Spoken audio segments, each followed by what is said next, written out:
We agree that peace in the South China Sea is a main issue to both the Philippines and Singapore, as well as the entire region. Sinagot naman po yung Secretary Enrique Balanes ang aligasyon ng Chinese embassy ng Pilipinas na napagkasunduan po ng new model kaugnay ng ayunisyo sa pamamagitan ng pagdadala ng construction materials sa nakasaksa na BRP. Including a very significant ASEAN power grid. And it just so happens that the Philippines is also sharing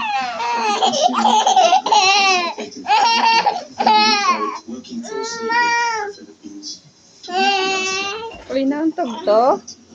Ito yung kanina na nauntog. Saan? Ng Mayo, muling babalik si Pangulong Bongbong Marcos sa Singapore sa International Institute for Yan yung kanina na. o IISS Shangri-La Dialogue na itinuturing na isa Mag-eat ka na. Ay, nasulot na. Tara na. Ay, Papa, oh. Papa, oh. 24 oras.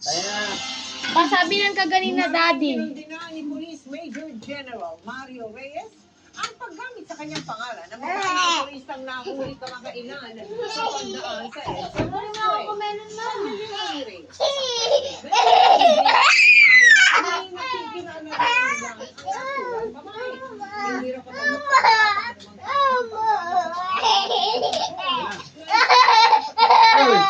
itong klaseng gagawin at respetuhin ng mga tagapagpatupad ng batas. Hinimok din ni Reyes sa mga otoridad na maglabas ng show cause order at patuloy na imbestigahan ng babae. Nakikipag-usap na raw